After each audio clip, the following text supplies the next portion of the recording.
Sa kabilang banda, makikita ang isang lumang kastilyo na siyang nagsisilbing base ng Soul Hunter. Sa loob nito, naka-wheelchair si Officer Zhang, kasama sina Reggie at Yu Ying. Habang pinagmamasdan ang paligid, sinabi ni Officer Zhang, hindi pa rin nagbago ang lugar na ito kahit lumipas na ang mahigit isang dekada. Nakangiti namang sumagot si Reggie, Instructor Zhang, alam mo naman kung gaano ka old-fashioned ang mga matanda sa Soul Hall. Tumango si Officer Zhang at nagwika, mukhang hindi magiging madali ang pag-imbita kay Fang Ning na sumali sa Soul Hunters. Sumabat naman si Yu Ying, si Fang Ning ay isang bihirang talento. Kailangan ng Soul Hunters ng new blood.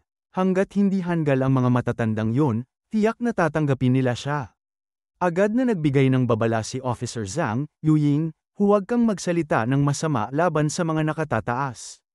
Mas madaling umiwas sa sibat na lantaran kaysa sa palihim na pana. Ang pagiging pabaya mo ay maaaring maging sanhi ng iyong pagbagsak balang araw. Napayuko si Yu Ying at tumugon na lamang.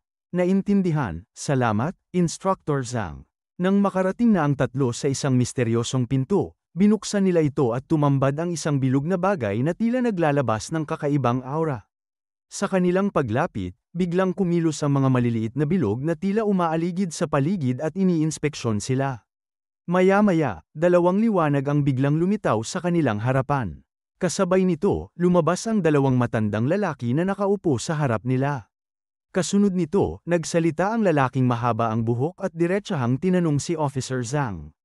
Sino ang nagbigay pahintulot sa tagalabas na ito na makapasok sa Haicheng Branch Base? Nang marinig ito, nagkatinginan sina Reggie at Yu Ying, tila nagulat sa biglaang tanong. Agad na nagpaliwanag si Reggie at tinawag ang mahaba ang buhok na si Chief Sun, ang sitwasyon ay napakadelikado na noon. Ngunit bigla siyang pinahinto ni Officer Zhang at sinabing, Reggie, hayaan mong ako na ang kumausap sa mga dating kaibigan ko. Agad namang sumunod si Reggie, at nagsimula ng magsalita si Officer Zhang, Chief Sun, Chief Zhou, matagal na tayong hindi nagkikita. Masiglang tumugon si Chief Zhou, Tian. Bumalik ka na. Pagkatapos, humarap siya kay Chief Sun at sinabing, ano ba ang sinasabi mo? Bagamat iniwan ni Tian ang organisasyon, malaki pa rin ang naiambag niya sa Soul Hunters. Paano mo nasabing isa na siyang tagalabas? Sumagot si Chief Sun ng malamig, ang nakaraan ay nakaraan. Isa na lang siyang tagalabas ngayon. Biglang nagsalita si Officer Zhang, Chief Sun, magpapatuloy ka ba sa pagtuon sa maliliit na bagay, o pag-uusapan na natin ang totoong usapin? Ganoon ba karaming oras ang Soul Hunters para sayangin? Tila nagalit si Chief Sun sa narinig at nanigas ang kanyang ekspresyon. Kaya naman agad na nagbigay galang sina Reggie at Yu Ying, at sinabi ni Reggie, pakiusap, kalmain ninyo ang inyong sarili, Chief Sun. Sa isip naman ni Yu Ying, katatapos lang akong pagsabihan ni Instructor Zhang na mag-ingat sa pananalita, pero tingnan mo siya ngayon, nagsasalita ng diretsahan. Habang si Reggie naman ay nag-iisip, paano mo maikukumpara si Yu Ying kay Instructor Zhang? Kung hindi niya iniwan ang organisasyon at nasayang ang kanyang talento, malamang ay nasa ikatlong upuan na siya ngayon. At hindi tiyak kung sino ang mas mataas sa kanilang dalawa kumpara kay Instructor Zhang. Mga kabute, hindi ko sigurado kung telepathy ba o bulungan ang ginawa nila. Posibleng may ganitong abilidad sila. Sa Part 12 kasi, nalaman ni Reggie ang iniisip ni Fang Ning. Share ko lang, salamat. Pagkatapos ay pinakalma ni Chief Zhou si Chief Sun at sinabi, magkasama tayong lumaban noon, huwag tayong gumawa ng eksena at maging katatawanan ng mas nakababatang henerasyon. Kaya nagtanong si Chief Zhou kay Reggie, bakit hindi mo iulat ang tungkol sa misyon ninyo? Kaya agad na nagpaliwanag si Reggie, nagsimula ang lahat nang matanggap ko ang mensahe ni Instructor Zhang. Pagkatapos, ipinakita niya ang naputol na braso ni Yuan Shi at sinabi, ganito ang nangyari. Sa huli, nakatakas sina Yuan Zhu at Yuan Shi gamit ang Moon Disk. Agad na lumutang ang naputol na braso patungo kay Chief Zhou habang idinagdag ni Reggie. Ngunit salamat sa ginawa ni Fang Ning, nakuha namin ang braso ni Yuan Shi. Nagsalita si Chief Zhou, ang naputol na braso ni Yuan Shi ay nakuha ng batang iyon na si Fang Ning. Sumagot si Reggie, tama, nasa kanya ito. Hawak ni Yuan Shi ang Moon Disk. Kung hindi niya isinugal ang kanyang buhay upang pigilan si Yuan Shi, hindi namin makukuha ang braso na ito. Habang ito'y sinasabi, makikita na nilalamon ng malaking bilog ang braso kasabay ng pagsasalita ni Chief Joe, natalo si Yuan Ju. Ang ganoong tagumpay ay isang bagay na kaya lamang gawin ng isang punishment level na Soul Hunter. Katumbas ito ng Soul General level sa mga Soul Spirits, napakalaki ng kanyang kapangyarihan. Sumagot si Yu Ying, batay sa pakiramdam ko, ang fluctuation ng soul power ni Fang Ning ay nasa level 4. Malamang gumamit siya ng isang lihim na teknik, upang pansamantalang mapataas ang kanyang lakas sa level 6 o 7. Ngunit panandalian lamang ito, kaya't labis siyang nanghina pagkatapos. Kaya sinabi ni Chief Joe, ayon sa kanyang file, nasa maagang 20s pa lamang siya. Kahit gumamit siya ng lihim na teknik, hindi may kakaila ang kanyang pambihirang talento. Biglang sumingit si Chief Sun. Sinabi mo na nanghihina siya matapos gamitin ang lihim na teknik. Bakit hindi ninyo sinamantala ang pagkakataong hulihin siya? Sumagot si Yu Ying, Chief Sun, bakit natin siya kailangang hulihin? Lumaban si Fang Ning sa tabi natin laban sa Yuan Shang. Hindi siya kaaway, subalit natawa si Chief Sun at sinabi, hindi kaaway. Ayon sa aking nalalaman, may isang level 6 na Soul Spirit na kasama niya. Nakalimutan mo na ba ang tungkulin mo bilang Soul Hunter? Nagtaka si Chief Joe, ano? Level 6 na Soul Spirit? Nagsalita si Officer Zhang, Chief Sun, saan mo nakuha ang impormasyong yan? Walang nabanggit tungkol dito sa mission report na ipinasa ko kay Red G. Sumagot si Chief Sun, hindi mahalaga kung saan ko nakuha ang impormasyon. Ang tanong ko ngayon, naaalala mo pa ba ang Soul Hunter Code? Napaisip si Officer Zhang, paano niya nalaman? Isa ba kina Red G o Yu Ying ang palihim na nagtaksil sa amin? O posibleng nakuha niya ang impormasyon mula sa iba at sinusubukan lamang niyang lumikha ng alitan sa pagitan namin? Maaari bang may ibang Soul Hunter na naroroon at nakita ang lahat ngunit piniling magtago at hindi makialam? Agad na sinagot ni Officer Zhang, ang Soul Hunter Code ay ang hulihin at alisin ang lahat ng Soul Spirits na banta sa sangkatauhan at panatilihin ang kaayusan.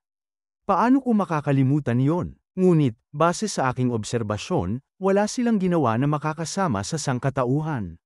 Sumagot si Chief Sun, dahil lang hindi pa nila ito nagagawa, hindi ibig sabihin na hindi nila ito gagawin sa hinaharap. Ang likas na ugali ng isang Soul Spirit ay kumain at manaira. Dapat mas alam mo ito kaysa kanino man. Agad na tumugon si Officer Zhang, ang Yuan Shang ay nagiging mas aktibo nitong mga nakaraang taon. Ang henerasyon natin ng Soul Hunters ay halos patay na o tumalikod na. Ngayon ang panahon para mag-recruit ng mga bagong talento, hindi ba? I-recruit natin siya. Sa kanyang talento, magiging mahalagang asset siya ng Soul Hunters sa loob ng ilang taon. At huwag kalimutan, Chief Sun, may nauna ng kaso na tulad nito. Kaya nainis si Chief Sun at nagtanong, paano mo siya maihahambing kay Chuyun? Siya ang anak ng Hunt Master.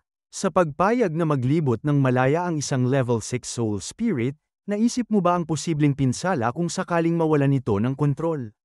Matiim na sagot ni Officer Zhang, pinagkakatiwalaan ko siya. Iniligtas niya ako mula kay Yuan Ju. Kung may mangyari man, pananagutan ko ang lahat. Galit na sinabi ni Chief Sun, sino sa tingin mo ang sarili mo? Ngunit biglang sumingit si Chief Joe at tinawag si Officer Zhang, Tian Dao, sigurado ka bang magiging kakampi natin si Fang Ning? Matiim na sagot ni Officer Zhang, sigurado ako. Buong paniniwala akong tama ang paghusga ko kay Fang Ning. Mabuting bata siya na may malaking potensyal. Kung nais nating talunin si Yuan Shang, siya ang magiging pinakamatalas nating espada. Tumango si Chief Joe at sinabi, sige, Tian Dao. Pinagkakatiwalaan ko ang iyong paghusga. Sa bagay na ito, may isa akong taong nasa isip na angkop sa tungkulin. Hayaan nating si Chuyun ang humawak dito. Sumagot si Officer Zhang, walang mas angkop kaysa sa kanya upang suriin si Fang Ning. Kasabay nito, nagsalita rin si Chief Sun, Joe, dahil napagdesisyonan mo na, hindi na ako magsasabi pa. Gayunpaman, iuulat ko ng detalyado ang pulong na ito sa Hunt Master. Bago pa maglaho si Chief Sun, nag-iwan ito ng babala, pinapayuhan kitang mag-ingat sa bawat hakbang mo. Pagkatapos, nagsalita rin si Chief Joe, Tian Dao, aalis na ako. Ang mga aksyon ni Chief Sun ay para lamang sa kabutihan ng organisasyon. Huwag mo nang dibdibin. Agad namang tumugon si Officer Zhang sa sinabi ni Chief Zhou bago tuluyang mawala ang dalawang chief sa kanilang harapan. Subalit sa isip ni Officer Zhang, Fang Ning, my boy, nagawa ko na ang lahat ng makakaya ko. Ang susunod ay nasa iyong mga kamay. Habang paalis na sila ng silid, tinanong ni Yu Ying, Instructor Zhang, sigurado ka bang si Sister Chu ang dapat mag-assess kay Fang Ning? Ngumiti si Officer Zhang at sumagot, bakit? Hindi ba't siya ang perpektong tao para dito? Ngunit sinabi ni Yu Ying, alam mo naman kung ano ang ugali ni Sister Chu. Nag-aalala lang ako na kung hindi niya magustuhan si Fang Ning, tiyak na malalagay siya sa malaking problema. Sa halip na mag-alala, natatawa lamang si Officer Zhang at tumugon, huwag kang mag-alala. Pakiramdam ko marami silang mapag-uusapan. Kasabay nito, may isang lalaking tumatakbo papalapit sa kanila at sumigaw, Captain Red G, natapos ko nang ayusin ang mga file ng mga unsolved cases sa High City sa nakalipas na 20 taon, gaya ng ipinag-utos mo. Sumagot si Red G, magaling. Ilagay mo na lang muna ang mga iyon sa opisina ko. Agad namang sumunod ang lalaki habang makikita sa hawak niyang papel ang mga salitang. Dapat ka lamang umalis pagkatapos magbigay ulat sa susunod na shift. Samantala, sa kabilang bahagi ng kwento, makikita ang isang ospital kung saan isang doktor ang nagbibihis at pagod na sinabi nito, sa wakas, natapos din. Oras na para umuwi at magpahinga. Ngunit biglang may kumatok sa kanyang pinto, kaya agad niyang sinabi, tumuloy ka. Subalit sa isip niya, emergency na naman. Mukhang isang all-nighter ulit ito. Sa pagbukas ng pinto, tumambad sa kanya ang isang nurse na puno ng dugo. Agad niya itong nilapitan at nagtanong, ikaw, anong nangyari sa'yo? Ang sugat mo, biglang sinira ng nurse ang kanyang kasuutan, naglalabas ng kakaibang aura habang nagsabi, Doktor, pakiusap, kailangan mo akong tulungan. Ngunit sa sumunod na sandali, tumawa ito ng nakakakilabot at nagsabing, maliligtas mo ba ako? Ang doktor ay napaupo na lamang, nagulat at natulala sa kanyang nakita. Ang nurse, na ngayon ay may nakakatakot na anyo, tila nawalan na ng normal na laman at organs, na naglalabas ng nakapangingilabot na aura. Sa mabilis na pagkilos, bigla na lamang kinain ng buhay ng nurse ang doktor. Ang sandaling yun ay nag-iwan ng nakakakilabot na katahimikan sa ospital. Kinaumagahan sa parehong ospital, makikita si Fang Ning na tila muling bumalik sa livestream habang sinasabi, kasalukuyan akong nasa High City's 9th People's Hospital. Tulad ng alam natin, ang mga ospital ay mga hotspot para sa paranormal activity. Ang ospital na ito partikular ay nakaranas ng 3 doktor na nawawala sa ilalim ng misteryosong mga pangyayari sa nakaraang mga araw. Hindi pa nakakakita ang pulisya ng anumang lead. Ako, si Chief Elder, ay iniimbitahan ng direktor ng ospital upang lutasin ang insidenteng ito. Samahan niyo ako habang iniimbestigahan natin ang misteryong ito. Habang sinasabi ito, makikita siyang dinagsa ng iba't ibang mga komento mula sa mga viewers. Kabilang dako naman, inuutusan ni Chief Sun ang isang tauhan at sinabi, magaling, bantayan mo sila. Huwag kang gumawa ng kainahinala. I-report agad ang anumang sitwasyon sa akin. Pwede ka nang umalis. Agad sumunod ang tauhan sa utos. Nang magsara ang pinto, at may nakakatakot na ekspresyon, sinabi ni Chief Sun, tama ba si Fang Ning, at yung level 6 spirit na si Jiang Li? Nakahulog na ang lambat, tignan natin kung kailan kakagat ang isda. Pagkatapos ng eksena, makikita si Fang Ning na natatawa at nagsabi, hindi ko inasahan na maraming tao ngayong umaga. Welcome sa aking livestream. Napatingin ang prinsesa sa isang silid. Pagkatapos, ini-inject ng doktor ang isang bata sa puwet, at tila nagkaroon ng kilabot ang prinsesa nang makita ito. Kaya agad niyang niyakap si Fang Ning at sinabi, asawa ko, masakit. Dito ay nagtaka si Fang Ning sa sinasabi ng prinsesa, habang makikita ang dalawa sa livestream. Pagkatapos, biglang hinayla ng prinsesa si Fang Ning at sinabi, iligtas mo yang bata, kayong mga masasamang tao. Huwag niyo siyang saktan. Dito ay nagtataka ang mga tao sa ginagawa at asal ng prinsesa ng sandaling iyon. Kaya agad na humingi ng pasensya si Fang Ning sa mga ito at tinulak ang prinsesa, na kinatataka ng prinsesa. Kaya sinabi ng prinsesa, asawa ko, hindi ba natin ililigtas ang batang iyon mula sa mga masamang tao? Sumagot si Fang Ning, binibigyan siya nila ng injection, isang paraan para gamutin siya. Pagkatapos ay lumapit si Fang Ning sa mga nurse at nagsabi, "Excuse me, saan po ang opisina ng direktor?" Gusto niyang makipagkita sa akin. Agad namang tinuro ng nurse at nagsabi, "Mr. Fang Ning, kanan po, andoon na po ang direktor, naghihintay na sa inyo." Hindi po pinapayagan ang pag-film ayon sa mga regulasyon ng ospital. Kaya nagpasalamat agad si Fang Ning, "Huwag po kayong mag-alala, ipaliwanag ko po sa direktor ang sitwasyon ng pag-film." Sumagot ang nurse na may asul na buhok at tinawag ang matandang nurse. Ang head nurse, "Ito ba ang master na tinutukoy ng direktor? Bakit siya pa rin nagla-livestream? Parang hindi siya maaasahan." Sumagot ang head nurse, "Narinig ko na gumastos ng malaki ang direktor para imbitahan siya. Baka siya'y isang lihim na master." Nang marating ng ating mga bida ang opisina ng direktor, sinabi ni Fang Ning sa mga viewers, "All right, ang susunod ay kumpidensyal, tatapusin ko na ang stream ngayon. Kung gusto niyo pong malaman ang kaso at epekto ng mga kakaibang pangyayari sa ospital, abangan niyo ang susunod kong video, Exorcism Master Resolves the Evil Spirit Haunting the Hospital." Nang pinatay na ni Fang Ning ang livestream, agad na kumatok si Fang Ning sa pinto at sumagot ang direktor mula sa loob, "Please come in."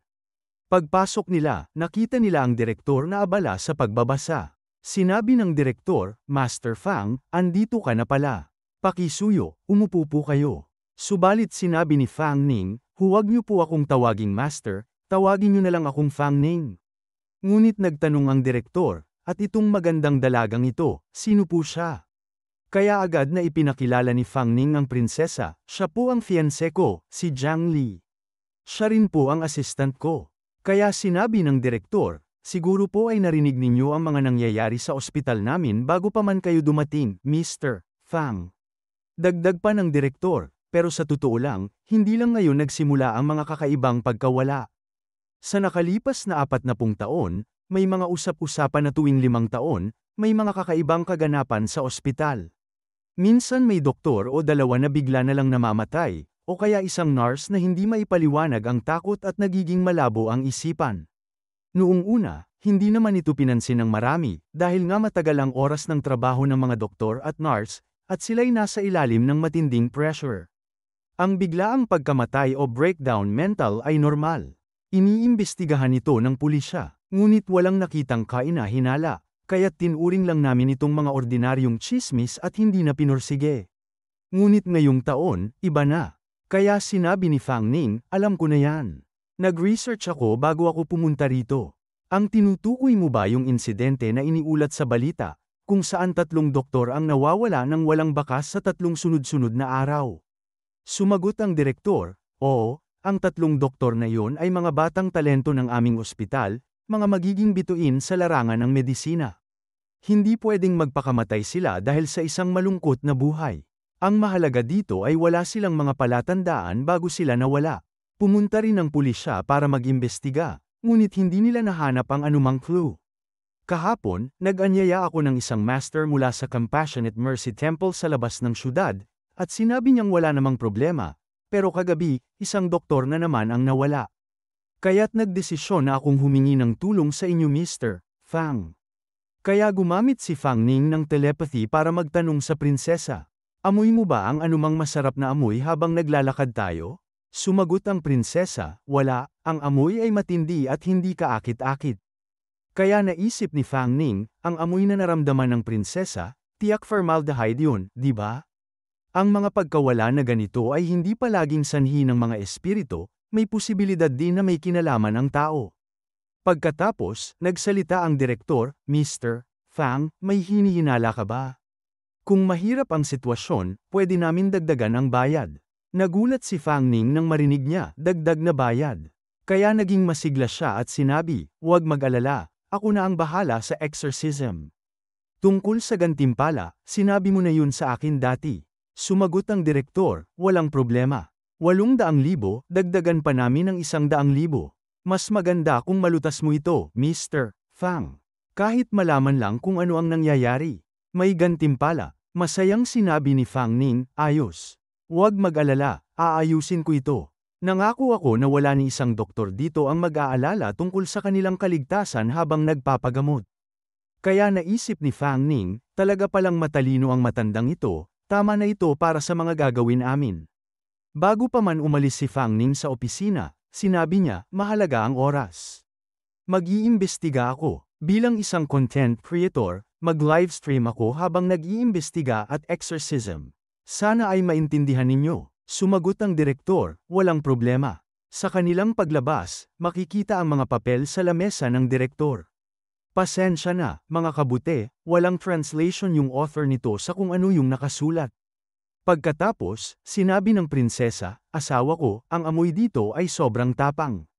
Sigurado ka bang may masarap na pagkain dito? Sumagot si Fang Ning, sino ang nakakaalam, pero ang mga paranormal incidents ay nangyayari tuwing 5 taon sa loob ng 40 taon. Kung gawa ng tao ito, ang may sala ay tiyak may matinding galit sa ospital. Bukod pa, 40 taon na, at sigurado akong inimbestigahan na ito ng mga soul hunters, at hindi sila basta-basta. May mga surveillance camera sa buong ospital, kaya kung tao ang gumawa nito, imposibleng walang matukoy na bakas. Sa tingin ko, malamang gawa ito ng espiritu, magaling lang itong magtago. Pag natagpuan natin ito, sisiguraduhin kong magkakaroon ka ng pagkain, my dear. Kaya masaya niyang sinabi ng prinsesa, kung ganon, asawa ko, paano natin ito hahanapin? Pinagyabang ni Fang Ning, madali lang yan. Dahil nagsimula ang mga paranormal incidents, 40 taon na ang nakakaraan, tanungin natin ang mga doktor at nurse na matagal nang nagtatrabaho sa ospital na ito. Kaya namangha ang prinsesa at sinabi, tama, asawa ko, ang talino mo. Sa puntong yon, isang malakas na tawa ang lumabas mula sa dalawa, na nagdulot ng pagtataka sa mga tao sa ospital sa kanilang ginagawa. Pagkatapos, isang doktor ang nagsabi, ang pinakamalaking nangyari nung taon na yun siguro yung epidemya sa buong bansa, di ba? Kaya napatanong si Fang Ning, epidemya? Wala nang iba. Sumagot ang doktor, maraming nangyari, pero wala akong maalala na may partikular na kahalagahan. Kaya agad na umalis ang dalawa upang maghanap ng iba.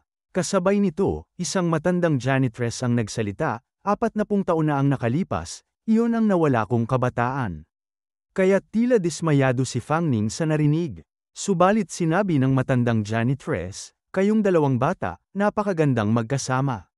Kailan ang kasal? Hayaan niyo akong sabihin, ang kasal ay. Subalit biglang pinutol ng janitress at kasabay nito ay binulong sa prinsesa ang mga impormasyon tungkol sa buhay may asawa, kaya agad naman nilista ng prinsesa ang mga ito.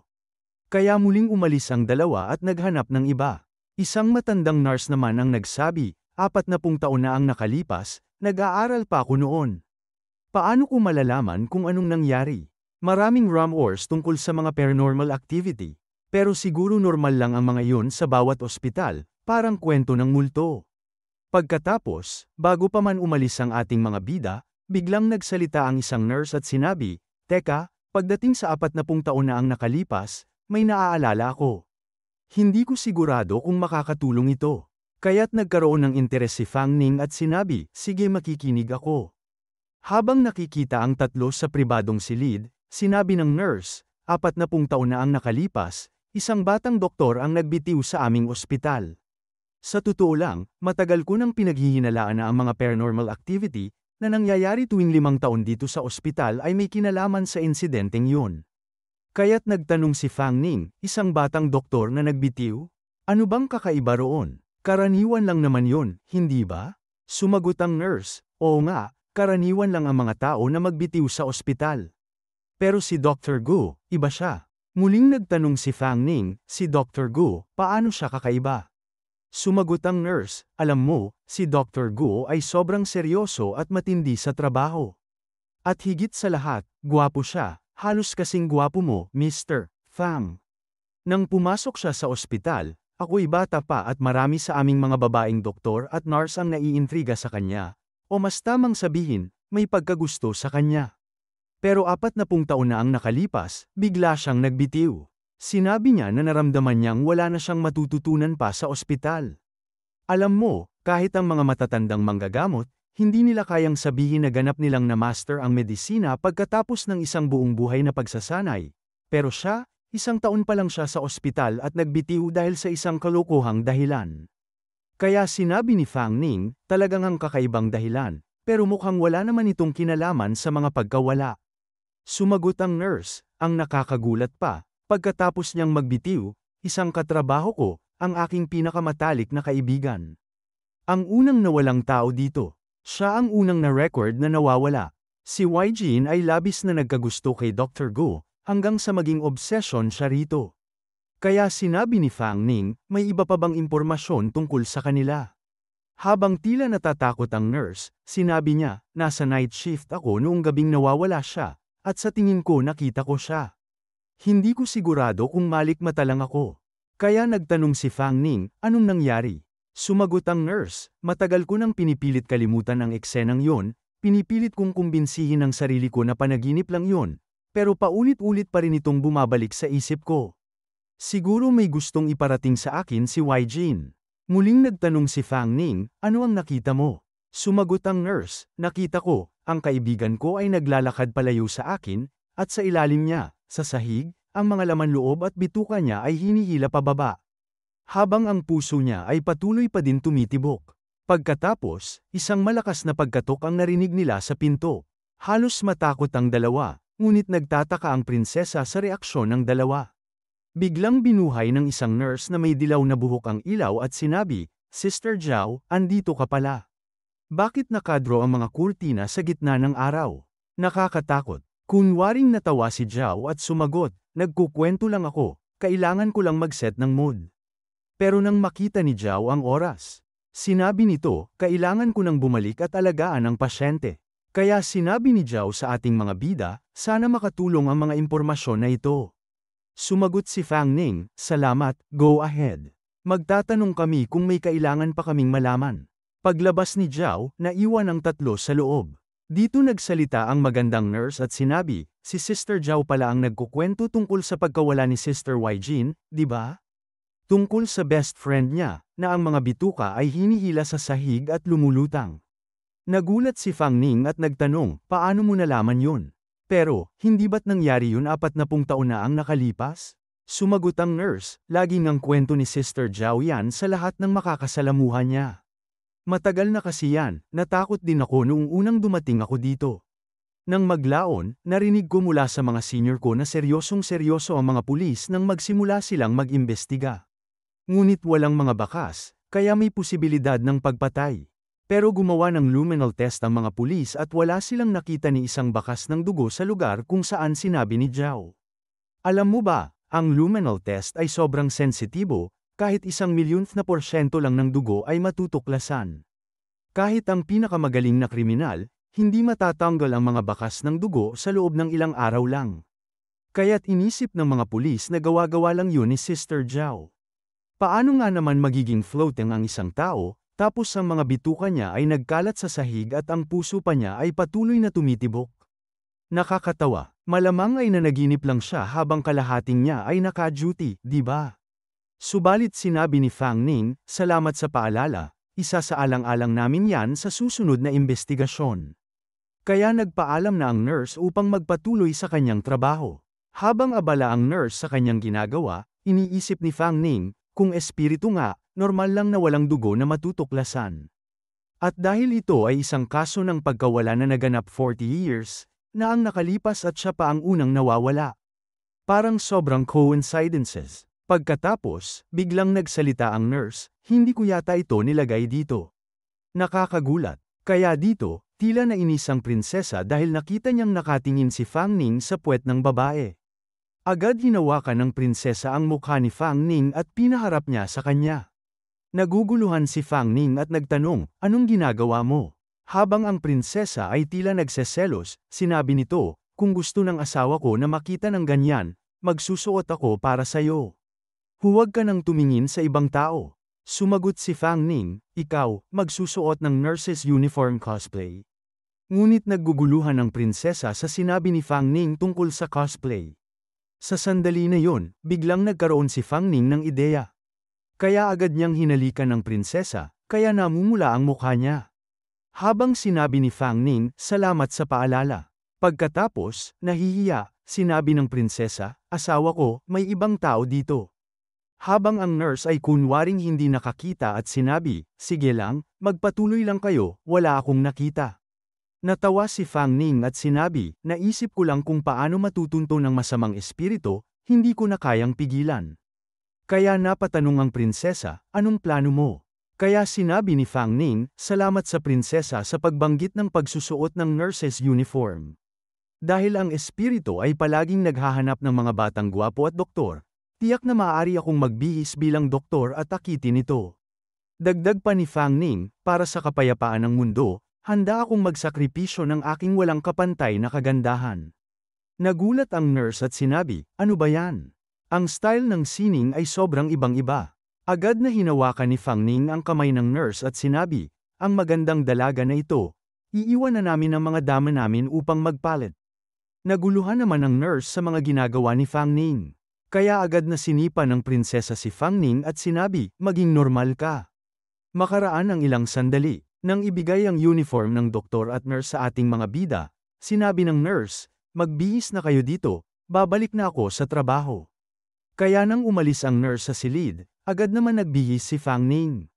Pagkatapos, naisip niya, akma naman, cosplaying ng bilang doktor sa ospital.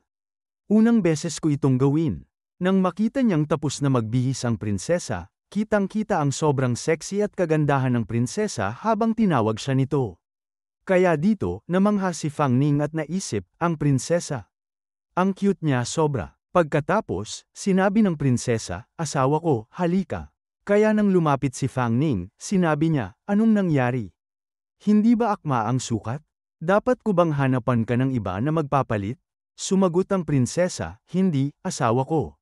Pagkatapos, ipinakita ng prinsesa ang stockings at sinabi, hindi ko alam kung paano isuot ito. Asawa ko, tulungan mo akong isuot ito. Kaya dito, nagulat si Fang Ning. Kaya sinabi ni Fang Ning, subukan mo nga, ipasok mo lang ang paa mo at hilahin pataas.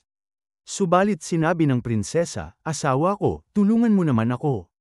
Kaya kalaunan ay pumayag din si Fang Ning habang sinasabi, tutulungan kita isuot ito. Grabe ka, ang hina mo naman. Kaya agad naman natuwa ang prinsesa habang nagpapasalamat sa kanya.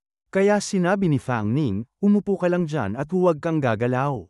Dahil sa posisyon ng prinsesa, tila nagkaroon ng pagnanasa si Fang Ning sa pagkakataon na iyon. Subalit biglang tinawag niya lahat ng santo upang pigilan ang kanyang iniisip. Dagdag pa niya, hindi pwede. Nakakakita ako ng ganitong eksena tapos may mga kakaibang naiisip pa rin ako sa isip ko. Kaya agad naman sinuot ni Fang Ning ang stockings habang iniisip, pipikit na lang ako at bilisan ko na lang ito. Dahil dito ay nagulat ang prinsesa dahil nahawakan ni Fang Ning ang hiwa ng cake ng prinsesa kaya sinabi ng prinsesa, asawa ko, hindi dyan. Ilang sandali lumipas, sinubukan ulit ni Fang Ning isuot ang stocking. Naisip niya, sa tingin ko nagtagumpay ako. Pagkatapos ay nagpaliwanag si Fang Ning, aksidente lang yun. Ganito kasi yung pagsuot, ang dali lang. Ikaw na ang mag-isa sa kabila. Naagad naman sumunod ang prinsesa. Nang matapos isuot ng prinsesa, sinabi nito, ang haba naman pala ng mga medyas na ito tapos ang sikip. Hirap isuot tapos ang sakit sa paa. Sinabi ni Fang Ning, tapos ka na ba?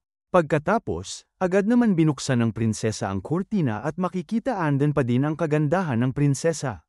Subalit bigla na lamang pamatong ang prinsesa kay Fang Ning. Kaya dito ay nagulat si Fang Ning at napatanong kung anong ginagawa niya. Sumagot ang prinsesa, nakita ko sa TV yung mga nurse na nakasuot ng ganito tapos nakaupo sa lap ng mga doktor. Kaya dito ay nahihiyang napatanong si Fang Ning, anong TV? Yung tinitignan mo sa hotel kahapon? Sumagot ang prinsesa, oo, habang tulog ka, asawa ko, binuksan ko at pinanood ko ng matagal.